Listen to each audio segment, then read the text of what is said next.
Good morning, good afternoon and good evening. Study hub সকলকে স্বাগত জানাই। আজকে আমাদের আলোচ্য বিষয় troubleshooting of mixer grinder and juicer, অর্থাৎ মিক্সার গ্রাইন্ডার এবং জুসারের ট্রাবল শুটিং। এর ট্রাবল শুটিং কথার অর্থ কী? ট্রাবল শুটিং কথা অর্থ হচ্ছে এটাই যে এই ইনস্ট্রুমেন্টটি মিক্সার গ্রাইন্ডার বা জুসার সে যেটাই হোক না কেন, ইনস্ট্রুমেন্টটি চালনা করার সময় যদি কোনোভাবে কোনো প্রবলেম অ্যারাইজ করে, যাই প্রবলেম অ্যারাইজ করুক না কেন, তার একটা টেম্পোরারি সলিউশন অবশ্যই থাকে। ঠিক আছে? তো যে টেম্পোরারি সলিউশনগুলো যে চালনা করছে তার কিন্তু জেনে রাখা ভীষণ প্রয়োজন। এই টেম্পোরারি সলিউশনসগুলো সেই মিক্সার গ্রাইন্ডার এবং জুসারে যদি কোনো টেম্পোরারি প্রবলেম অ্যারাইজ করে, তো তখন কিন্তু সেই সলিউশনগুলো প্রোভাইড করলে মিক্সার গ্রাইন্ডার এবং জুসার এই ইনস্ট্রুমেন্টগুলি কিন্তু চলতে শুরু করে। ঠিক আছে? তখন কিন্তু কোনো অসুবিধা হয় না। তো এই ট্রাবল শুটিংগুলোই আজকে আমাদের জানার ভীষণ প্রয়োজনীয়। কেননা যদি চালাতে গিয়ে কোনো মিক্সার গ্রাইন্ডার বা জুসার না চলে, তখন আমরা সঙ্গে সঙ্গে যদি কোনো টেকনিশিয়ানকে কল করি এবং সে যখন এসে একটা নর্মাল ট্রাবল শুটিং করে দিয়েই দেখা গেল চলতে শুরু করলো, তো এক্ষেত্রে আমাদের অর্থেরও অনেক ক্ষতি হয় এবং তারও সময় নষ্ট হয়। তো সেক্ষেত্রে কিছু ট্রাবল শুটিং অবশ্যই যে চালনা করছে ব্যবহারকারী তার জেনে রাখা ভীষণ প্রয়োজন। এতে কি হয়, এই মিক্সার গ্রাইন্ডার বা জুসার যদি কখনো না চলে, সেই সলিউশনসটাকে ওখানে প্রোভাইড করলে যদি চলতে শুরু করে, তাহলে কি হয়, অনেক ক্ষেত্রে এই টেকনিশিয়ান বা অনেক অর্থহানির হাত থেকে আমাদের কিন্তু রক্ষা পেয়ে যেতে হয়। ঠিক আছে? এটা কিন্তু আমাদের জন্য অনেক বেশি এফিসিয়েন্ট। কেননা কোনো ছোটোখাটো প্রবলেম হলো, আমরা সেটা সলিউশন করে নিলাম। এর জন্য বাইরের কাউকে আমাকে ডাকতে হচ্ছে না, কোনো টেকনিশিয়ানকে ডাকতে হচ্ছে না, ইনস্ট্রুমেন্টটা নিয়ে গিয়ে কোনো সার্ভিস সেন্টারে আমাকে দিতে হচ্ছে না। এতে কি হচ্ছে, আমাদের এগুলো তো একটা হ্যাজার্ড বলা যেতে পারে, একটা বিপত্তি, তাই নয় কি? কারণ আমাদের হয়তো সময় থাকবে না সেটাকে ওই সার্ভিস সেন্টারে গিয়ে দিয়ে আসার, বা সার্ভিস সেন্টারে দিয়ে আসলে সেই ইনস্ট্রুমেন্টটি ওখানে হয়তো কিছু সময় থাকবে। ঠিক আছে? হয়তো ২-৩ দিনও থাকতে হতে পারে। এক্ষেত্রে এই ইনস্ট্রুমেন্টটি আমাদের বাড়িতে ব্যবহার করা যাচ্ছে না। তো সেক্ষেত্রে একটা প্রবলেম অ্যারাইজ হতে পারে। তো এইগুলো ছোটোখাটো প্রবলেম, এই প্রবলেমগুলোকে কিন্তু আমরা ওভারকাম করতে পারি ছোটোখাটো ট্রাবল শুটিংয়ের দ্বারা।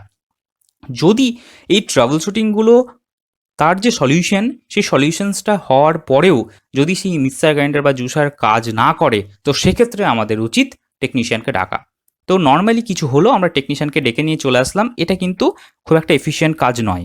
এফিশিয়েন্ট কাজ কি, ইনস্ট্রুমেন্টটা চলছে না, তো আমরা নর্মাল কিছু সিম্পল ট্রাবল শুটিং সলিউশন সেখানে আমরা দিতে পারি। ঠিক আছে? একটা কিছু ট্রাবল শুটার আমরা সেখানে চালনা করতে পারি, দেখতেই পারি যে দেখি এটা করলে কি হয়, ওটা করলে কি হয়। তো এই জিনিসগুলোই কি হচ্ছে ট্রাবল শুটিং, এই সলিউশনসগুলোই হচ্ছে ট্রাবল শুটিং। এগুলো করার পর যদি চলতে শুরু করে, তাহলে শুধু শুধু টেকনিশিয়ানকে ডেকে আমাদের নিজেদেরও সময় নষ্ট, অর্থ নষ্ট, আবার টেকনিশিয়ানেরও সময় নষ্ট করে তো কোনো অর্থ লাভ নেই, তাই নয় কি? তো সেই কারণের জন্য এই ট্রাবল শুটিংটা আমাদের করা ভীষণ প্রয়োজনীয়। আর আজকে আমরা এই ট্রাবল শুটিংটাই জানবো যে মিক্সার গ্রাইন্ডার জুসার যদি কোনো প্রবলেম অ্যারাইজ হয়, তো সেক্ষেত্রে আমরা কী কী ট্রাবল শুটিং এক্ষেত্রে করতে পারি। ঠিক আছে? তো আজকে আমরা এই ট্রাবল শুটিং পার্টটাই খুব ভালো করে পড়বো, বুঝবো। তোমরা খুব ভালো করে লক্ষ্য করবে। এই যে ট্রাবল শুটিংটা, এটা ইংরেজিতে লেখা থাকবে, আমি তোমাদের বাংলাতে খুব সুন্দর করে বুঝিয়ে দেবো। আশা করছি তোমরা বুঝতে পারবে। তোমরা এই ট্রাবল শুটিংটা যেভাবে আমি তোমাদেরকে এখানে দেখাবো, ঠিক সেভাবেই তোমরা খাতাতে কিন্তু বাংলাতে নোট ডাউন করে নেবে। এতে কি হয়, তোমাদের পরবর্তী ক্ষেত্রে একবার খাতাটা পড়লে বুঝে যাবে। ঠিক আছে? আমার ভিডিওটা আবার পুনরায় তোমাদের দেখার প্রয়োজন হবে না। জাস্ট খাতাটা একবার দেখে নিলেই তোমরা বুঝতে পারবে যে আমি কি বলতে চেয়েছিলাম। কারণ তোমরা এই ভিডিওটি দেখতে দেখতেই ভিডিও পজ প্লে করে করে আমার কথাগুলো তোমরা খাতাতে কিন্তু নোট ডাউন করে নেবে। ঠিক আছে? এতে তোমাদের নোটসটাও বানানো হয়ে যাবে, ভিডিওটাও দেখা হয়ে যাবে, আবার তোমাদের বুঝে নেওয়াও হয়ে যাবে। একসাথে 3টে কাজ কমপ্লিট হয়ে যাবে। ক্লিয়ার? বোঝা গেল? তাহলে আসা যাক আজকের ট্রাবল শুটিং পার্টে, মিক্সার গ্রাইন্ডার এবং জুসারের ট্রাবল শুটিং পার্ট। তো এই ট্রাবল শুটিং পড়ার সময় তোমরা খুব ভালো করে লক্ষ্য করবে। দেখো, এই যে একটা চার্ট দেখতে পাচ্ছ তোমরা নিশ্চয়ই, তো তোমরা খাতাতে কিন্তু ঠিক এইরকম 3টে কলমের একটা চার্ট বানিয়ে নেবে। ঠিক আছে?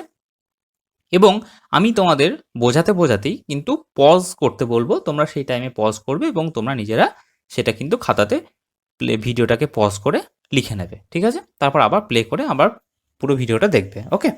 তো এই যে পুরো চার্টটা তোমরা খাতাতে ঠিক এইভাবেই পুরো চার্টটা বানাবে। এখানে টোটাল 8টা ট্রাবল শুটিং পার্ট দেওয়া রয়েছে, অর্থাৎ তোমাদের এই 8 রকমের যদি কোনো প্রবলেম অ্যারাইজ করে, টেম্পোরারিলি তোমরা কিন্তু এটা এই সলিউশন দ্বারা কিন্তু সলভ করতে পারবে। ক্লিয়ার? তো দেখো, ফার্স্ট কি বলছে তার আগে আমি তোমাদের বলে রাখি, এটা হচ্ছে সিরিয়াল নম্বর। ঠিক আছে? 1 2 3 4 করে 8টা রয়েছে। এটা হচ্ছে প্রবলেমের কলম, মানে এখানে যত সমস্যাগুলি রয়েছে সেগুলো লেখা রয়েছে, এবং এটা হচ্ছে সলিউশন। এই সমস্যাগুলির জন্য কোন কোন সলিউশন এখানে নেওয়া প্রয়োজন সেগুলো নেওয়া রয়েছে। ওকে? ঠিক আছে? সেগুলো এখানে লেখা রয়েছে। তো এগুলো ইংরেজিতে লেখা রয়েছে, আমি তোমাদের বাংলাতে কিন্তু বুঝিয়ে দেবো, কোনো অসুবিধা নেই। তোমরা সব ক্লিয়ারলি বুঝতে পারবে। ক্লিয়ার? তো দেখো সিরিয়াল নম্বর 1-এ কি বলছে, প্রবলেমসের মধ্যে কি রয়েছে, 1 নম্বর, if base unit fails to start, অর্থাৎ যদি বেস ইউনিটটা না চলে, যদি বেস ইউনিটটা না চলে, অন না হয়, ঠিক আছে, তো সেক্ষেত্রে কি হবে? আমরা প্লাগে দিয়েছি, প্লাগটা অন করেছি, ঠিক আছে, সুইচটা অন করছি, কিন্তু দেখছি যে মিক্সার গ্রাইন্ডারের যে বেস ইউনিট অর্থাৎ যে ইনস্ট্রুমেন্টটি সেটা কিন্তু চলছে না, সেটা স্টার্টই হচ্ছে না, ঠিক আছে। তো এইখানে আমরা বাংলাতে এটা লিখে নেব যে যদি আমার মিক্সার গ্রাইন্ডার যন্ত্রটি না চলে, ঠিক আছে, এটা তোমরা বাংলাতে লিখে নেবে, ভিডিওটি পজ করো, করে বাংলাতে লিখে নাও, যদি মিক্সার গ্রাইন্ডারটি না চলে, অর্থাৎ যদি মিক্সার গ্রাইন্ডারের বেস ইউনিটটি না চলে। ওকে, এরপর সলিউশনে কি রয়েছে, এই যদি মিক্সার গ্রাইন্ডারটি না চলে তাহলে কি করব, দেখো এই যে এক একটা করে পয়েন্ট দেওয়া রয়েছে, আমরা সেই পয়েন্টগুলিকে ভালো করে দেখে নেবো। এখানে 4টি পয়েন্ট রয়েছে। Ensure cord is plugged in properly, অর্থাৎ তোমরা ভালো করে দেখে নেবে যে প্লাগটি প্রপারলি দেওয়া রয়েছে কিনা, ঠিক আছে, মানে তার এবং প্লাগ সেটা, সেই কর্ড সেটা কিন্তু ঠিকঠাকভাবে আমার যে সাপ্লাই বোর্ড, সেই বোর্ডে, মেন সাপ্লাই বোর্ডে ঠিকঠাকভাবে দেওয়া রয়েছে কিনা সেটা আমরা চেক করে নেবো, ঠিক আছে। প্রথম 1 নম্বর সলিউশন হচ্ছে এটাই, যে আমরা ভালো করে দেখে নেব যে তারটি, মানে যেটা পাওয়ার কর্ড, সেই পাওয়ার কর্ডটি ঠিকঠাকভাবে প্লাগড হয়ে আছে কিনা, প্লাগড ইন হয়ে আছে কিনা আমার মেন সাপ্লাই বোর্ডে। তারপর কি দেখব, সেটা যদি দেয়া থাকে তাহলে আমরা দেখব যে পাওয়ার সাপ্লাইটা ঠিক আছে কিনা, কারেন্ট চলে গেছে নাকি আমার ওই যে বোর্ড থেকে আমি পাওয়ার সাপ্লাইটা দিচ্ছি সেই পাওয়ার সাপ্লাইটা এখানে আছে কিনা, ঠিক আছে। দেখো লেখা আছে ensure power supply is active, মানে তোমাকে প্রথমে বুঝে নিতে হবে, দেখে নিতে হবে যে পাওয়ার সাপ্লাইটা ওখানে রয়েছে কিনা, ঠিক আছে। দেখা গেলো সেই বোর্ডে পাওয়ার সাপ্লাইটাই আসছে না, তাহলে তো মেশিনটি চলবে না, তাহলে তো এই ক্ষেত্রে মেশিনের কোনো প্রবলেম নেই, বেস ইউনিটের কোনো প্রবলেম নেই, প্রবলেমটা কি মেন পাওয়ার সাপ্লাই, ঠিক আছে। তো সেটা আমরা একবার চেক করে নেবো। তার 3 নম্বর কি বলছে, ensure the unit is switched on, ভালো করে দেখে নেবে যে বেস ইউনিটটা সুইচড অন অবস্থা আছে কিনা, আমরা রোটেটারি সুইচটাকে অন করেছি কিনা সেটা আমরা একবার দেখে নেবো, কারণ যদি সেটা অফ থাকে তাহলে তো মেশিনটি চলবে না। তো এইগুলো ছোটোখাটো সিম্পল প্রবলেম। এবং 4 নম্বর পয়েন্টে কি বলছে দেখো, ensure that the jar is not overloaded, আমরা দেখে নেবো যে জারটি ওভারলোড হয়ে আছে কিনা, অর্থাৎ আমরা এর আগে পড়েছি ওভারলোড প্রোটেকশন যে সুইচ, ওভারলোড যে প্রোটেক্টর, সে ওভারলোড প্রোটেক্টরটা অন হয়ে গেছে কিনা, অর্থাৎ ওভারলোড প্রোটেক্টরটা কখন অন হয়, অটো ওভারলোড যখন কন্ডিশন অকার্ড করে তখন কিন্তু অফ হয়ে যায়, ঠিক আছে। তো সেইটা আমরা দেখে নেব, কারণ ওই সুইচটা যদি অন হয়ে যায় তাহলে কিন্তু মোটরটি আর চলবে না। তো যদি বেস ইউনিটটি স্টার্ট না হয়, এরকম যদি কোনো প্রবলেম অ্যারাইজ হয়, তাহলে আমরা প্রথমে দেখে নেব যে ঠিকঠাকভাবে পাওয়ার সাপ্লাইটা ওখানে আসছে কিনা, বেস ইউনিটে পাওয়ার সাপ্লাইটা আসছে কিনা সেটা আমরা চেক করব। সেটা কিভাবে দেখব, যে মেন যে বোর্ড থেকে পাওয়ার সাপ্লাইটা দিচ্ছি সেই বোর্ডে পাওয়ার আছে কিনা, তারপর দেখব কর্ডটি যে প্লাগড রয়েছে সেই প্লাগটি ঠিকঠাকভাবে পাওয়ার সাপ্লাইয়ের সাথে কানেক্ট হয়ে আছে কিনা, তারপর দেখব মিক্সার গ্রাইন্ডারের যে বেস ইউনিট তার সুইচটা অন আছে কিনা, এবং দেখে নেব যে অটো ওভারলোড যে সুইচ, সেই সুইচটা অফ হয়ে রয়েছে কিনা, ঠিক আছে। যদি অফ হয়ে থাকে তাহলে আমরা কি করবো, সেটাকে প্রেস করে রিসেট করে নেব। ক্লিয়ার? এই সলিউশনসগুলো আমরা কিন্তু দেখব যদি এই base unit fails to start, মানে বেস ইউনিটটা না চলছে না, এরকম যদি কোনো প্রবলেম অ্যারাইজ করে। এরপর কি 2 নম্বর সিরিয়াল নম্বর কি বলছে দেখো, ইফ মোটর স্টপড, মানে কি মোটরটি থেমে রয়েছে, মানে মোটরটি ঘুরছে না, ঠিক আছে, কারেন্ট আসছে, ইন্ডিকেটার জ্বলছে, কিন্তু মোটরটি ঘুরছে না, তাহলে আমরা কি করব সলিউশনসে, তোমরা এখানে পজ দিয়ে লিখে রাখবে যদি মোটর না চলে, ঠিক আছে, বা ব্র্যাকেটের মধ্যে এটাও লিখতে পারো ইন্ডিকেটার জ্বলছে অথচ মোটর চলছে না, তার মানে কি কারেন্ট আসছে, সাপ্লাই রয়েছে, মেন পাওয়ার সাপ্লাই কারেন্ট রয়েছে, পাওয়ার কর্ড দিয়েও কারেন্ট আসছে, কিন্তু মোটরটি চলছে না। ক্লিয়ার? সলিউশনে কি রয়েছে দেখো, 1 নম্বর সলিউশনে রয়েছে কি, ensure cord is plugged in properly, আবার আমাকে দেখতে হবে ঠিকঠাকভাবে প্রপারলি প্লাগটা ইন আছে কিনা। যদি ইন্ডিকেটার এখানে না জ্বলে, কোনো মিক্সার গ্রাইন্ডারের ইন্ডিকেটার থাকে না, ঠিক আছে, তো যে সমস্ত মিক্সার গ্রাইন্ডারের ইন্ডিকেটার থাকে না সেই মিক্সার গ্রাইন্ডারের ক্ষেত্রে এই জিনিসটা তোমাকে দেখতে হবে যে পাওয়ার কর্ডটা ঠিকঠাকভাবে প্লাগড ইন হয়ে আছে কিনা, ঠিক আছে, মানে কি বোর্ডের সাথে লাগানো আছে কিনা। যদি ইন্ডিকেটার জ্বলে থাকে তাহলে তো এটা তো দেখার কোনো প্রয়োজনই নেই, কারণ এটা তো আমরা বুঝতেই পারছি ইন্ডিকেটার জ্বলছে, অর্থাৎ পাওয়ার ইন রয়েছে, ঠিক আছে, মানে প্লাগটা মেন পাওয়ার সাপ্লাইয়ের সাথে ইন রয়েছে এবং পাওয়ার সাপ্লাইটা কিন্তু আসছে। 2nd নম্বর কি বলছে, ensure that the grinder safety নব ইজ নট লুজ, আমরা দেখে নেবো যে গ্রাইন্ডারের যে সেফটি নব রয়েছে সেটা লুজ আছে কিনা, ঠিক আছে। তারপর কি, switch off the unit and unplug. আমরা কি করব, পুরো ইউনিটটাকে সুইচ অফ করব এবং প্লাগটি খুলে নেব। এরপর কি করব, let the jar cool down from overheating. এরপর আমরা ওই জারটিকে ওভারহিটিং হয়ে যাওয়া থেকে রিলিফ দেওয়ার জন্য কিছুক্ষণ রেস্ট দেব। ক্লিয়ার? তাহলে কি হচ্ছে, আমরা যদি মোটরটি না চলে তো সেক্ষেত্রে আমরা কি করব, প্রথমে দেখবো যে মোটরে পাওয়ার সাপ্লাই আসছে কিনা। সিম্পল। যদি মোটরে পাওয়ার সাপ্লাই এসে থাকে অথচ মোটরটি যদি না চলে, তাহলে আমরা দেখবো যে গ্রাইন্ডারের যে সেফটি নব রয়েছে সেটা লুজ আছে কিনা। ঠিক আছে, মানে যে সুইচটা আমি ঘোরাচ্ছি সেই সুইচটা কোনোভাবে লুজ আছে কিনা। অনেক সময় হয় কি, ওই সুইচের যে থ্রেড থাকে সেই থ্রেডটা কি হয়, কেটে যায়, তখন কি হয় সুইচটা কিন্তু ঘুরতে থাকে। এতে কি হয়, সঠিকভাবে কিন্তু আমার পাওয়ার সাপ্লাইটা মোটরের কাছে যায় না। এবং থার্ড নম্বর কি বলছে, আমরা তখন কি করব, যে যদি ওভারলোড সুইচ অ্যাক্টিভ হয়ে যায়, ঠিক আছে, অর্থাৎ ওভারলোড সুইচটা কি করছে, মোটরে কারেন্ট সাপ্লাই করতে দিচ্ছে না, অটো ওভারলোড প্রোটেক্টরটা অফ হয়ে গেছে, তখন সেক্ষেত্রে কি করব, আমরা আনপ্লাগ করব। ঠিক আছে, অর্থাৎ মিক্সার গ্রাইন্ডারের পাওয়ার সাপ্লাইটা বন্ধ করব এবং কিছুক্ষণের জন্য রেস্ট দেবো ইনস্ট্রুমেন্টটাকে, ঠিক আছে, একটু ঠান্ডা করার জন্য। তারপর আমরা আবার কাজ করব, দেখবো মোটরটি চলতে শুরু করছে। এরপরেও যদি মোটর না চলে, দেন আমরা টেকনিশিয়ানকে কল করব। ক্লিয়ার? তো আমাকে প্রথমে টেকনিশিয়ানকে কল করার আগে এই কটা প্রসেস কিন্তু করতে হবে। এটা কিন্তু প্রত্যেকটা ক্ষেত্রেই প্রযোজ্য। যখন ইনস্ট্রুমেন্টটি চলছে না, একদমই চলছে না, তখন যে চারটে প্রবলেম আমরা দেখলাম, এই যেখানে যে চারটে প্রবলেম আমরা দেখলাম সেটা, প্লাস 2 নম্বরে মোটর চলছে না, তো সেক্ষেত্রে আমরা এই চারটে প্রবলেম যখন আমরা সলিউশন দিলাম, ঠিক আছে, তারপরেও যদি না হয় তাহলে কিন্তু আমাকে টেকনিশিয়ানকে ডাকতে হবে, তার আগে নয়। ক্লিয়ার? 3 নম্বর সিরিয়ালে কি বলছে, if mixer does not function at all speeds. অর্থাৎ আমার মিক্সারটি যে 1 2 3 লো স্পিড, মিডিয়াম স্পিড এবং হাই স্পিডের যে একটা স্পিড কন্ট্রোল ছিল, সেই স্পিড কন্ট্রোলটা কিন্তু হচ্ছে না। দেখা গেল এখানে তুমি লিখবে, কি লিখবে, যে মিক্সার গ্রাইন্ডারের স্পিড কন্ট্রোল হচ্ছে না। তোমরা এটা এখানে প্রবলেমে লিখবে যে মিক্সার গ্রাইন্ডারের স্পিড কন্ট্রোল হচ্ছে না, অর্থাৎ একই স্পিডে মিক্সার গ্রাইন্ডার ঘুরছে। তোমরা এটা ব্যাকেটে লিখতে পারো। ঠিক আছে, তো এই অবস্থা যদি হয় যে মিক্সার গ্রাইন্ডারে আমি সুইচটাকে ঘোরাচ্ছি, রোটেটরি সুইচ, কিন্তু মিক্সার গ্রাইন্ডার লো, মিডিয়াম, হাই কোনো স্পিডই ঠিকঠাকভাবে হচ্ছে না, যে কোনো একটা স্পিডে ঘুরছে। লো স্পিডে ঘুরলে লো স্পিডই থাকছে, মিডিয়াম স্পিডে ঘুরলে মিডিয়াম স্পিড থাকছে, হাই স্পিড থাকলে হাই স্পিডই থাকছে, মানে কোনো চেঞ্জ হচ্ছে না। ক্লিয়ার? মানে একটা স্পিডেই ঘুরছে পুরো মিক্সারটা। তো যদি এরকম কোনো ঘটনা ঘটে তাহলে আমরা কি করব, সলিউশনে কি, চেক দ্য স্পিড কন্ট্রোল। আমরা স্পিড কন্ট্রোলটা চেক করব এবং রিপ্লেস দ্য ডিফেক্টিভ। এই স্পিড কন্ট্রোল চেক করার অর্থ হচ্ছে এটাই যে রোটেটরি সুইচটাকে আমরা চেক করব। যদি রোটেটরি সুইচটা কী করে চেক করতে হয় আমরা ভিডিওতে দেখেছি, এর আগের ভিডিওতে তোমরা দেখবে, এই প্লেলিস্টেই রয়েছে যে রোটেটরি সুইচ কীভাবে চেঞ্জ করতে হয় এবং কীভাবে চেক করতে হয়।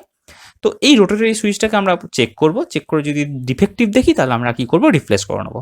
ক্লিয়ার? বোঝা গেল? তাহলে কি 3 নম্বর কি হলো, যে মিক্সারের রোটেটরি সুইচ ঠিকঠাক কাজ করছে না, অর্থাৎ মিক্সারের স্পিড কন্ট্রোল ঠিকঠাক হচ্ছে না। এটা যদি আমার প্রবলেম হয় তাহলে সলিউশন এটাই হবে যে স্পিড কন্ট্রোল সুইচটাকে আমরা চেঞ্জ করে নেবো। ওকে, এবং স্পিড কন্ট্রোলের যে কন্ট্রোলার সেটাকে আমরা একবার চেক করব।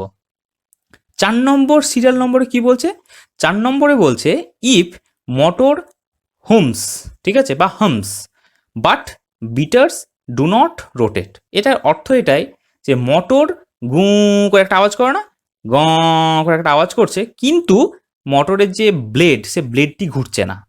এটা হয়ে থাকে, এটা আমরা ম্যাক্সিমাম সিলিং ফ্যানে দেখে থাকি, অনেক পুরোনো ফ্যান, যে ফ্যানে যখন আমরা সুইচ দিচ্ছি একটা একটা আওয়াজ করছে কিন্তু ফ্যানটি ঘুরছে না। ঠিক আছে, তো সেক্ষেত্রে কি হবে, তো এটা তোমরা লিখবে এখানে যে মোটরে আওয়াজ হচ্ছে কিন্তু বিটার ঘুরছে না বা ব্লেড ঘুরছে না। ঠিক আছে, এটা কিন্তু লিখবে অবশ্যই। এবং তোমরা ব্র্যাকেটে আরও ভালো করে বোঝার জন্য করে একটা আওয়াজে একটা হয় হস্যু চন্দ্রবিন্দু দিয়ে একটা ব্র্যাকেটের মধ্যে লিখে রাখবে যে একটা শব্দ হচ্ছে বাট ব্লেডটি ঘুরছে না। ওকে, এটা তোমাদের বোঝার জন্য আমি অনেকটা ক্লিয়ারলি বলছি, এরকমই আওয়াজটা হয়ে থাকে।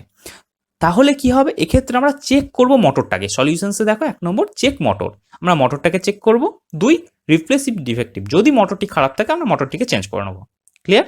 মোটরটি খারাপ বলতে গেলে এখানে অনেক কিছু হতে পারে। আমরা যখন দেখেছিলাম মোটরের যে অ্যাসেম্বল এবং মোটরের স্টেটর ওয়াইন্ডিং, রোটার ওয়াইন্ডিং যে চেঞ্জ, এইগুলোর মধ্যে কিন্তু এই পুরো প্রসেসটা কিন্তু রয়েছে। ঠিক আছে, তো আমরা যদি মোটরটি দেখি যে খারাপ তাহলে মোটরটিকে আমরা চেঞ্জ করে নেবো। যদি দেখি যে মোটরটি খারাপ নয় তো সেক্ষেত্রে আমরা নর্মাল আরেকবার মোটরটিকে চেক করে নিয়ে আবার লাগিয়ে দেবো। ঠিক আছে, এটা হতেই পারে, ব্লেড জ্যাম করতে পারে, স্যাফট জ্যাম হতে পারে। ঠিক আছে, আমরা মোটরে যে স্যাফটে দেখেছিলাম ওপর একটা লোহার বল লাগিয়ে সেখানে একটা গ্রিস লাগিয়ে লোহার বল লাগিয়ে ওই নাটটিকে টাইট করেছিলাম, দেখা গেল কেউ হয়তো সেই লোহার বলটি দিল না, তো সেক্ষেত্রে কী হবে, স্যাপ্ট হয়তো ঘুরতে ঘুরতে জায়গাটি ক্ষয়ে যাবে, ঠিক আছে। এবং কি হয় অনেক সময় এই ঘর্ষণের কারণের জন্য যখন একটু বেশি ওভারলোড হয়ে যায় তখন সেক্ষেত্রে মোটর ঘোরে না, বিয়ারিংয়ের প্রবলেম হয়, তখন কিন্তু এই প্রবলেমগুলো অ্যারাইজ করে, ঠিক আছে। তো সেই ক্ষেত্রে আমরা মোটরটাকে চেঞ্জ করার প্রয়োজন নেই, কারণ মোটর হচ্ছে রোটার এবং স্টেটরের কম্বিনেশন। আমরা কি করব, সেটাকে সাপোর্ট দেওয়ার জন্য যে জিনিসগুলো রয়েছে, যেমন বিয়ারিং রয়েছে, ওই ছোট বলটি রয়েছে, উপরে যে নাট দিয়ে টাইট করা সেটা রয়েছে, এইগুলোকে আমরা চেক করে নেবো, ঠিক আছে। এগুলো চেক করতে গেলে কিন্তু তোমরা নিজেরা করতে পারবে, কারণ আমি এর আগের দিনকেই দেখিয়েছি, এর আগের ভিডিওতে, যে মোটর কীভাবে রিপ্লেস এবং রিপেয়ার করতে হয়। তো সেগুলো দেখে তোমরা কিন্তু এগুলো বুঝে যাবে। ওকে, তো কি হলো, তাহলে আমরা কি করবো, মোটর চেক করব, যদি গন্ডগোল থাকে তো সেক্ষেত্রে আমরা চেঞ্জ করতে পারি। 5 নম্বর সিরিয়াল নম্বর কি বলছে, if excessive vibration in mixer. তোমরা এটা লিখবে কি, যদি অনেক বেশি কম্পন সৃষ্টি হয় মিক্সারে, ঠিক আছে। যদি মিক্সারে অনেক কম্পন সৃষ্টি হয়, মানে মিক্সারটি চালাচ্ছি কিন্তু প্রচণ্ড কাঁপছে, ঠিক আছে, পুরো মিক্সারটা খুব কাঁপছে, এটা কিন্তু উচিত নয়, ঠিক আছে। যদি মিক্সারটি খুব কাঁপে সেটা কিন্তু উচিত নয়।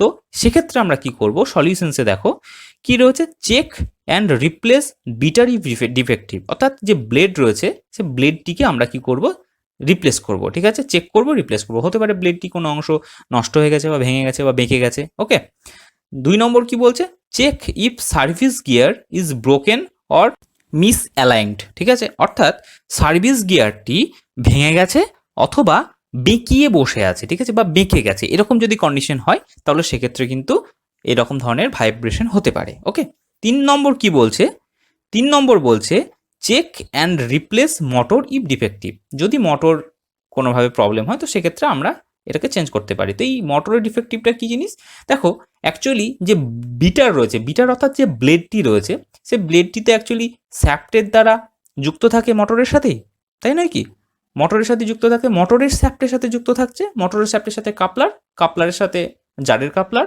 এবং তার সাথে স্যাপ দ্বারা ব্লেড যুক্ত থাকছে। এবার কম্পন সৃষ্টি হচ্ছে, ভাইব্রেশন হচ্ছে। এক্ষেত্রে ভাইব্রেশনটা 2 জায়গা থেকে হতে পারে। এক, আমার মিক্সার গ্রাইন্ডারের যে বেস ইউনিট সেখান থেকে একটা ভাইব্রেশন হতে পারে। 2, জারের জন্য ভাইব্রেশন হতে পারে। তো এইখানে যে 3টে পয়েন্ট রয়েছে, 3টে পয়েন্টের মধ্যে প্রথম 2টো পয়েন্ট রয়েছে এটাই, যে জারের কারণের জন্য, ঠিক আছে, যে বিটারটি রয়েছে সেই বিটারটি ডিফেক্টিভ, ঠিক আছে। এবং আরেকটাই রয়েছে কি, service gear is broken or misaligned. এই সার্ভিস গিয়ারটা কিন্তু 2 জায়গাতেই থাকতে পারে, ঠিক আছে, একটা জারে থাকতে পারে আর একটা হচ্ছে আমার মিক্সার গ্রাইন্ডারের ভেতরেও থাকতে পারে, ঠিক আছে। এটা কি, যে স্যাপ্টের সাথে লাগানো থাকে, মোটরের যে স্যাপ তার সাথে লাগানো থাকে, ঠিক আছে। থার্ড কি, রিপ্লেস দ্য মোটর, মানে কি মোটরটাকে চেঞ্জ করতে বলছে। ওকে, তাহলে কি 3টে জিনিস, একটা হচ্ছে জারের কারণে, জারের বিটার যদি বা ব্লেড যদি ডিফেক্টিভ থাকে তো সেক্ষেত্রে ভাইব্রেশন হতে পারে, সেটা আমরা চেক করব। যদি সার্ভিস গিয়ার ভেঙে গিয়ে থাকে অথবা মিস অ্যালাইন থাকে, অর্থাৎ বেঁকিয়ে বসানো থাকে বা বেঁকে গিয়ে থাকে বা ভেঙে গিয়ে বেঁকে যেতে পারে, যাই হোক না কেন, সেটা যদি হয়ে থাকে তাহলে সেক্ষেত্রে আমরা সেটাকে চেঞ্জ করব, ঠিক আছে। এবং মোটর যদি ডিফেক্টিভ থাকে, অর্থাৎ মোটরের যে স্যাপটি ঘুরছে, রোটার যেটা ঘুরছে সেটা দেখা গেল নড়ছে, রোটার যদি নড়তে থাকে তাহলে কিন্তু ভাইব্রেশন হতে পারে। তো 2 জায়গাতেই কিন্তু এই ঘটনাটি ঘটতে পারে, সেইগুলো আমরা চেক করে নেবো, ঠিক আছে, বুঝতে পারলে? আশা করছি ক্লিয়ার হয়ে গেল যে কীভাবে ভাইব্রেশনটা হচ্ছে এবং আমরা কীভাবে ভাইব্রেশনটা আটকাতে পারবো। যদি আমরা নিজেরা সেই ভাইব্রেশনটাকে এইভাবে কন্ট্রোল করতে না পারি তো সেক্ষেত্রে আমরা কিন্তু টেকনিশিয়ানকে ডাকবো। ওকে, তার আগে নয়। 6 নম্বর সিরিয়াল নম্বর কি বলছে, ইফ মিক্সার ইজ নয়েজি। তোমরা এটা লিখবে যে মিক্সার যদি প্রচণ্ড শব্দ উৎপন্ন করে, ঠিক আছে, অর্থাৎ কি মিক্সারে প্রচণ্ড শব্দ হচ্ছে, সেক্ষেত্রে আমরা কি করব, সেক্ষেত্রে সলিউশনসে কি রয়েছে দেখো, switch off the mixer and unplug. আমরা মিক্সারটিকে সুইচ অফ করবো এবং প্লাগটিকে খুলে দেবো, ঠিক আছে। এরপর কি করব, stir the contents into middle of the jar from the walls. অর্থাৎ আমরা দেখব যে যে জার রয়েছে, জারের মধ্যে যে মেটেরিয়ালগুলো আমরা গুঁড়ো করছি বা মিক্স করছি সেগুলো ওই মিক্সারের যে জারের যে দেওয়াল, সে দেওয়ালে লেগে থাকবে, ঠিক আছে, সেগুলোকে আমরা ছাড়িয়ে ঠিক মিডিলে দিয়ে দেবো এবং একটু অ্যাড ওয়াটার অ্যান্ড স্টার্ট। আমরা একটু ওয়াটার বা একটু জল ওর মধ্যে মিশিয়ে দেবো এবং আবার শুরু করব। এতে কি হয়, তোমরা এই জায়গাটা একটু ভালো করে বুঝে নাও, যারা বাড়িতে মিক্সারে কাজ করেছো তারা হয়তো জানবে বা দেখবে যে মিক্সারের মধ্যে কিছু ইনগ্রেডিয়েন্ট আমরা দিয়ে দিলাম, কিছু দ্রব্য দিলাম সেটা মিক্সড করার জন্য বা গুঁড়ো করার জন্য বা সেটাকে আমরা যেটা বাংলায় বলে থাকি বাটার জন্য, অ্যাকচুয়ালি বাটাতে হয় না, মিক্সড হয়ে গুঁড়ো হয়ে মিক্সড হয়ে যায়, ঠিক আছে। তো সেক্ষেত্রে কি হয়, মিক্সারের যে জার, সেই জারের দেওয়ালে কিন্তু ওগুলো লেগে যায়। লেগে গিয়ে কি হয়, মিক্সারের ব্লেডটি অযথা ঘোরে, ঠিক আছে? মানে এতটা স্পিডে ঘোরে, তো যে কারণের জন্য ওই যে ইনগ্রিডিয়েন্টসগুলো সেগুলো দেওয়ালে লেগে যায়, কিন্তু সেগুলো আর ব্লেডে টাচ করে না। তো সেক্ষেত্রে কি হয়, প্রথমে মিক্সারটি চলার সময় ওগুলো মিক্সড হয়, হয়ে দেওয়ালে যখন লেগে যায় তখন ব্লেডটি পুরো ফাঁকা উইদাউট এনি লোডে ঘুরতে থাকে, ঠিক আছে? অর্থাৎ ব্লেডটিতে গায়ে কোনো কিছু টাচ করে না, ঠিক আছে? কারণ ইনগ্রিডিয়েন্টসগুলো সবগুলোই কিন্তু জারের দেওয়ালে লেগে গেছে। তো সেক্ষেত্রে কিন্তু প্রচণ্ড শব্দ উৎপন্ন হয় মিক্সারে, ঠিক আছে? এটা যারা তোমরা মিক্সারে কখনো যদি করে থাকো তোমরা দেখবে এই ঘটনাটি ঘটে থাকে। তো সেক্ষেত্রে কি হবে, এটা একটা নর্মাল একটা প্রবলেম। এটা কিন্তু তোমাদের ভয় পাওয়ার কিছু নেই। কি করবে, মিক্সারের যে জার, সেই জারের দেওয়াল থেকে আঙুল দিয়ে হোক বা চামচ দিয়ে হোক ওই ইনগ্রিডিয়েন্টসগুলোকে জারের যে মিডিল অংশ, যে ব্লেড, তার উপরে রেখে দেবে। রেখে দেওয়ার পর একটু জল দিয়ে দেবে, যাতে করে দেওয়ালে লেগে থাকতে না পারে। দেওয়ালে লাগলেও যেন সেটা ধুয়ে গিয়ে আবার ব্লেডকে টাচ করতে পারে, ঠিক আছে? ব্লেডের কাছে যেতে পারে, তবেই তো সেটা খুব ভালো করে মিক্সড হবে, খুব ভালো করে একদম পুরো থেঁতো হয়ে যাবে, তাই নয় কি? তো সেক্ষেত্রে এটা কিন্তু হয়ে থাকে। তো এটা তোমরা খুব ভালো করে মাথায় রাখবে। যদি মিক্সার খুব নয়েজি হয়, তো সেক্ষেত্রে তোমরা এই ঘটনাটি ঘটাবে, দেখবে যে মিক্সারটি কিন্তু আর নয়েজি থাকবে না, অর্থাৎ মিক্সারটিতে আর বেশি শব্দ উৎপন্ন হবে না। ক্লিয়ার? এবার যদি মোটরের কারণে শব্দ উৎপন্ন হয়, তো সেক্ষেত্রে কিন্তু আলাদা ব্যাপার, তখন আমরা মোটরকে চেক করব। ক্লিয়ার? আমরা প্রথমে দেখে নেবো যে জারের কারণে হচ্ছে না মোটরের কারণে হচ্ছে। ক্লিয়ার? এবার হচ্ছে 7 নম্বর সিরিয়াল নম্বর কি বলছে? 7 নম্বর সিরিয়াল নম্বর এটা বলছে যে ইফ ওভারফ্লোয়িং জার, মানে যদি জারের ওপর দিয়ে জল টল পুরো বেরিয়ে ছিটকে বেরিয়ে চলে আসছে, ঠিক আছে? তখন কি হবে? তো এটা একটা সিম্পল, এটা কোনো প্রবলেম নয়, এটা আমাদের ব্যবহারের ভুলের কারণে হয়ে থাকে, ঠিক আছে? তবুও এখানে দেওয়া রয়েছে, এটা একটা ট্রাবল শুটিং। হয়তো অনেকে ভাবতে পারে যে আমার মিক্সার ভালো নয়, ওপর দিয়ে সব ওভারফ্লো করে। তো সেক্ষেত্রে এটাও রয়েছে। সলিউশন কি? Check and reduce excess liquid from jar. এটা বলছে যে আমরা চেক করে নেব এবং জারের মধ্যে কখনো এক্সেস লিকুইড দেবো না, ঠিক আছে? এটা হচ্ছে কথা। সেকেন্ড কি বলছে? Check and fit the cap properly. আমরা ভালো করে দেখে নেব যে মিক্সারের জারের ওপরে যে ক্যাপ বা লিড যেটা থাকে, আমরা দেখেছিলাম কাঁচের যে ঢাকনা, সেই ঢাকনাটি আমি শক্ত করে লাগাচ্ছি কিনা, ঠিক আছে? যদি আমরা এটা শক্ত করে লাগাই তাহলে কিন্তু ওভারফ্লো হওয়ার চান্সটা খুব কম থাকে। এবং যদি আমরা লিকুইড বা জল যদি বেশি করে ওর মধ্যে দিয়ে দিই, বা খুব বেশি পরিমাণে ইনগ্রিডিয়েন্টস যদি ওর মধ্যে দিয়ে দিই, তো সেক্ষেত্রে কি হয়, এটা ওভারফ্লো করতে পারে। তো এটা আমরা করব না, আমরা পরিমাণ মতো ওর মধ্যে দেবো। এবং যে ঢাকনাটা রয়েছে, যে লিডটা রয়েছে, যে ক্যাপটা রয়েছে, সেই ক্যাপটা আমরা খুব ভালো করে শক্ত করে টাইট করে আটকে দেবো। এতে কি হবে, আমার এই মিক্সার গ্রাইন্ডারের যে জার, সেই জারটি ওভারফ্লো করবে না, ঠিক আছে? এটা কিন্তু কোনো প্রবলেম নয়, এটা আমাদের ব্যবহারের ভুলের জন্য এই ঘটনাটি ঘটে থাকে, ঠিক আছে? এখানে মিক্সার বা যে জার, তার কিন্তু কোনো ফল্ট নেই।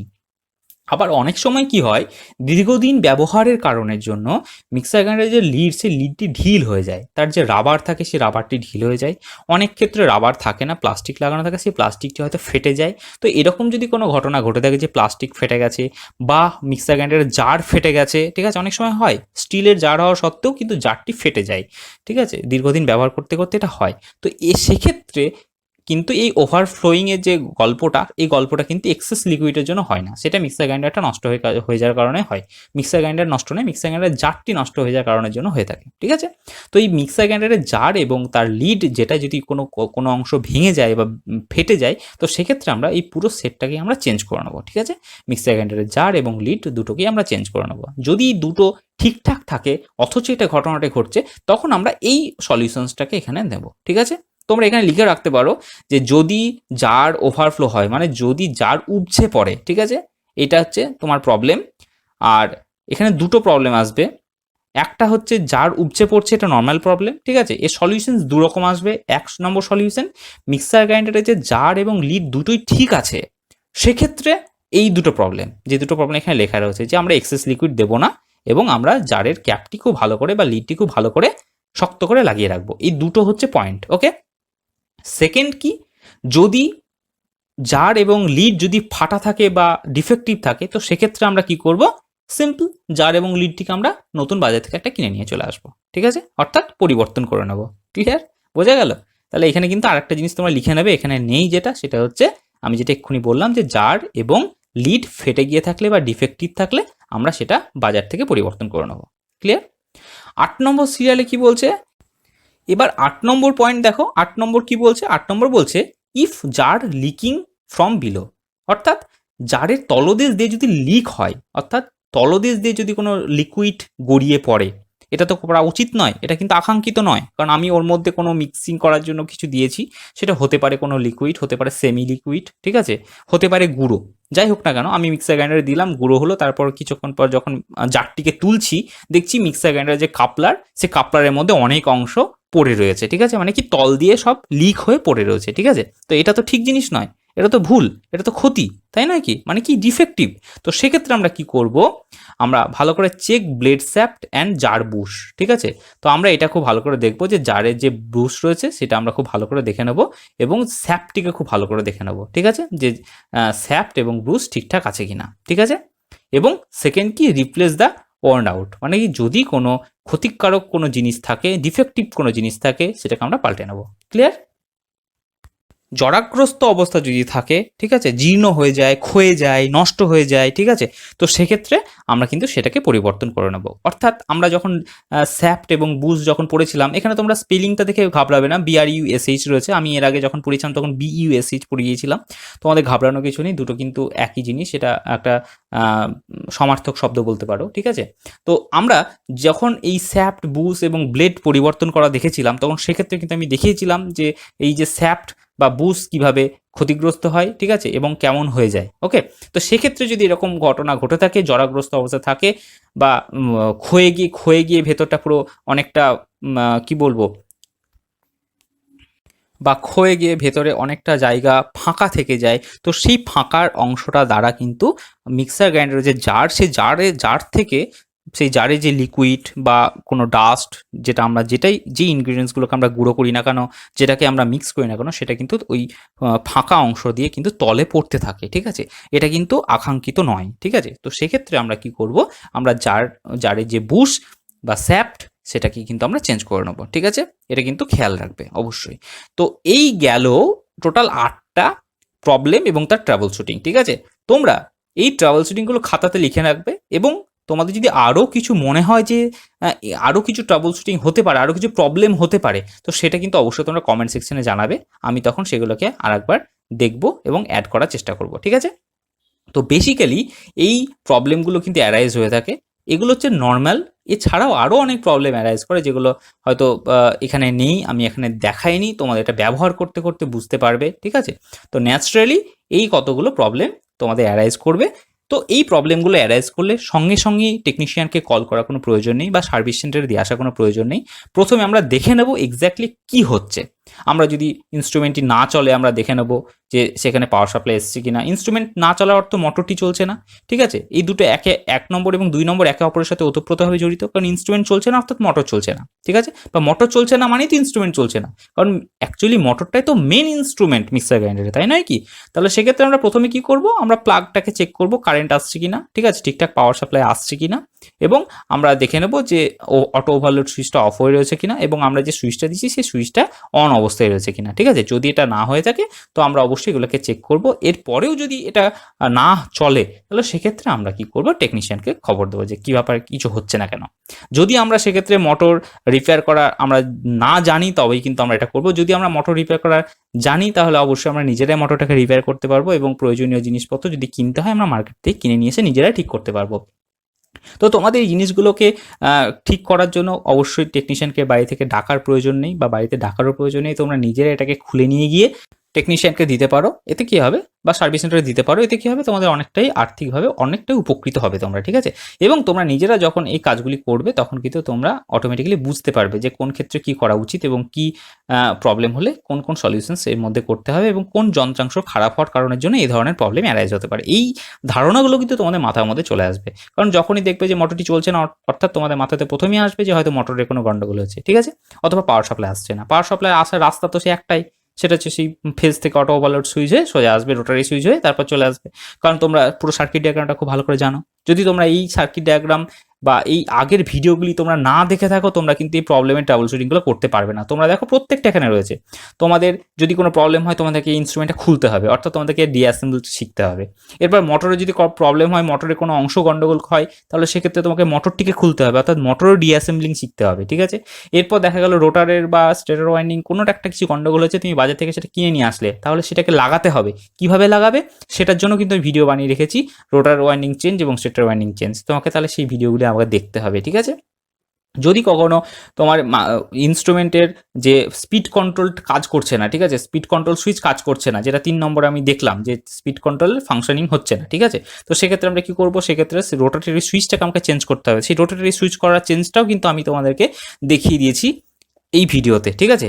আমার মিক্সার গ্রাইন্ডার যে প্লেলিস্ট রয়েছে এই চ্যানেলেই, সেই চ্যানেলের প্লেলিস্টেই তোমরা দেখতে পাবে মিক্সার গ্রাইন্ডারের যে সুইচ কী করে চেঞ্জ করতে হয়, রোটেটরি সুইচ কী করে চেঞ্জ করতে হয়, ঠিক আছে। এরপর তোমরা যদি দেখো এই যে এই অংশটি যে মোটর শব্দ করছে, গুং করে একটা আওয়াজ করছে, কিন্তু বিটারটি অর্থাৎ ব্লেডটি ঘুরছে না, তো সেক্ষেত্রে আমরা কি দেখবো যে মোটরটিকে দেখবো, মোটরের কোনো প্রবলেম হচ্ছে কিনা, মোটরের বিয়ারিংয়ের কোনো গন্ডগোল হচ্ছে না, তো সেক্ষেত্রে আমাকে মোটরটাকে খুলতে হবে এবং ডিঅ্যাসেম্বল করতে হবে, এবং সেই বিয়ারিংটিকে খুলে সেটাকে গ্রিস করতে হবে বা নতুন বিয়ারিং লাগাতে হবে। তো এইগুলো সবগুলো কিন্তু আমার মিক্সার গ্রাইন্ডারের যে মোটরের যে অ্যাসেম্বল ডিঅ্যাসেম্বল এবং যে স্টেটর ওয়াইন্ডিং চেঞ্জ, রোটার ওয়াইন্ডিং চেঞ্জ, সেগুলোর মধ্যে কিন্তু এগুলো সবগুলোই রয়েছে, ঠিক আছে। যদি এক্সেসিভ ভাইব্রেশন হয় তো সেক্ষেত্রে বিটার চেঞ্জ করতে হবে, বিটার চেঞ্জ করা, ব্লেড চেঞ্জ করা, স্যাফট চেঞ্জ করা, ব্রুশ চেঞ্জ করা এবং পুরো বেসটাকে চেঞ্জ করা জারের, আমরা কিন্তু সবগুলোই দেখেছি। ইভেন মিক্সার গ্রাইন্ডারের যে কাপলার, সে কাপলারটিকে চেঞ্জ করা আমরা সব দেখেছি। তো প্রত্যেকটি অংশ কিন্তু আমরা এর আগের ভিডিওগুলি থেকে আমরা পেয়েছি। আমি শুধুমাত্র তোমাদের একটা জিনিসই দেখিয়ে দিইনি, সেটা হচ্ছে মিক্সার গ্রাইন্ডারের ডিঅ্যাসেম্বলিং দেখিয়েছি, কিন্তু মিক্সার গ্রাইন্ডারের অ্যাসেম্বলিংটা দেখায়নি। এটা খুব ইজি। মিক্সার গ্রাইন্ডারের অ্যাসেম্বলিংটা এই কারণের জন্য দেখায়নি, কারণ এর আগে যতগুলো ভিডিও আমি বানিয়েছি প্রত্যেকটা ভিডিওতে কিন্তু অ্যাসেম্বলিং রয়েছে, অর্থাৎ প্রত্যেকটা পার্টকে আমি ওখানে লাগিয়ে মিক্সার গ্রাইন্ডারটিকে আবার পুনরায় প্রথম অবস্থাতে ফিরিয়ে নিয়ে আসাটাই হচ্ছে অ্যাসেম্বলিং। তো আমি যখন মিক্সার গ্রাইন্ডারের মোটর ঠিক করলাম, যখন স্টেটর ওয়াইন্ডিং চেঞ্জ করলাম, রোটার ওয়াইন্ডিং চেঞ্জ করলাম, সুইচ চেঞ্জ করলাম, অটো ওভারলোড সুইচকে যখন চেঞ্জ করলাম, ঠিক আছে, ওয়ারিং করলাম, তো প্রত্যেকটা ক্ষেত্রে কিন্তু মিক্সার গ্রাইন্ডারকে আমাকে ওপেন করতে হয়েছিল। এই ওপেন করাটা তো আমরা দেখিয়েছি প্রথমেই, এবং কি এটাকে কি করে আবার সোজাভাবে লাগাতে হয় সেটা কিন্তু প্রত্যেকটা ভিডিওতেই রয়েছে। সেই কারণের জন্য আমি কিন্তু আর নতুন করে মিক্সার গ্রাইন্ডারের অ্যাসেম্বলিংয়ের একটা ভিডিও তোমাদের বানালাম না, কারণ এটা খুবই ইজি, এটা প্রত্যেকটা ভিডিওতেই রয়েছে, ঠিক আছে। তোমরা আশা করি বুঝতে পারবে, কারণ এগুলো আলাদাভাবে কোনো নাম নেই, প্রত্যেকটা ভিডিওতেই মিক্সার গ্রাইন্ডারকে আমাকে ডিঅ্যাসেম্বল করার পর অ্যাসেম্বল করতে হয়েছে। ক্লিয়ার? তো মিক্সার গ্রাইন্ডারের কোনো অংশকে ঠিক করতে গেলে, ট্রাবল শুটিং করতে গেলে কি করতে হবে, এগুলো হচ্ছে টেম্পোরারি ট্রাবল শুটিং। এই জিনিসগুলো কিন্তু আমরা প্রথমে বাড়িতে যদি কোনো অকার হয় এরকম ঘটনা, তাহলে আমরা নিজেরা এটা করবো, এবং যদি আমরা নিজেরা টেকনিশিয়ান হই তাহলে সেক্ষেত্রে আমরা প্রথমে এই জিনিসগুলোকে যে ব্যবহার করছে তাকে আমরা বলবো যে আপনি এই জিনিসটা করে দেখুন, যদি প্রবলেমটা ঠিক না হয় তাহলে আমরা যাচ্ছি গিয়ে ঠিক করছি, ঠিক আছে। তো এটা দুই ক্ষেত্রে প্রযোজ্য। যদি আমরা নিজেরা টেকনিশিয়ান হই, এটা যারা ব্যবহার করছে সেই ব্যবহারকারীকে আমরা ইনস্ট্রাকশন দেবো যে আপনি এই কাজগুলি করুন, এই সলিউশনসগুলি করুন, যদি প্রবলেম হয় তাহলে আমরা আবার যাব, যদি প্রবলেমটা ঠিক হয়ে যায় তাহলে আর আমরা যাব না, ঠিক আছে। এবং আমরা যদি নিজেরা এটা ব্যবহারকারী হয়ে থাকি তাহলে আমরা এই সলিউশনসগুলো অবশ্যই, এই প্রবলেমগুলি যখন অ্যারাইজ করবে তখন আমরা একবার করে দেখব, যদি দেখি যে ঠিক হয়ে যাচ্ছে তো ভালো, যদি না ঠিক হয় তখন আমরা সার্ভিস সেন্টারে বা টেকনিশিয়ানকে কল করব, ঠিক আছে। তো এই গেল ট্রাবল শুটিং। এই ট্রাবল শুটিংটা মিক্সার গ্রাইন্ডার এবং জুসার তিনটে ক্ষেত্রেই প্রযোজ্য। ওকে, আজকে আমরা এই মিক্সার গ্রাইন্ডার এবং জুসারের ট্রাবল শুটিংটা দেখলাম, এবং কি কি প্রবলেম আসলে তার কি কি সলিউশনস সেগুলো আমরা জানতে পারলাম। তো আমরা ন্যাচারালি কোনো প্রবলেম অ্যারাইজ করলে হঠাৎ করে সঙ্গে সঙ্গে আমরা কিন্তু টেকনিশিয়ানকে কল করবো না বা সার্ভিস সেন্টারে দিয়ে আসবো না, আমরা নিজেরা একবার চেক করবো, তারপর কিন্তু সার্ভিস সেন্টারে দিয়ে আসবো। বা আমরা যদি নিজেরা টেকনিশিয়ান হই, আমরা সঙ্গে সঙ্গে সেই কাস্টমারের বাড়িতে যাব না, আমরা প্রথমে তাকে দিয়ে এই প্রবলেমগুলো, এই সলিউশনসগুলোকে একবার চেক করিয়ে নেবো, রান করিয়ে নেবো, তারপর যদি প্রবলেম সলিউশনস না হয় তো সেক্ষেত্রে আমরা আবার সেখানে গিয়ে আমরা সেটাকে কিন্তু ঠিক করে দিয়ে আসবো, ঠিক আছে। তো এই গেল ট্রাবল শুটিং, আজকে এই পর্যন্তই থাক। আশা করি তোমরা খুব ভালো করে বুঝতে পেরেছো। যদি না বুঝে থাকো অবশ্যই কমেন্ট সেকশনে জানাবে, এবং তোমরা এরকম ছকের দ্বারাই কিন্তু খাতাতে লিখে রাখবে, এতে তোমাদের পরে বুঝতে সুবিধা হবে। তো আজকে এই পর্যন্তই থাক, তোমরা খুব ভালো থাকো, সুস্থ থাকো। Thank you very much.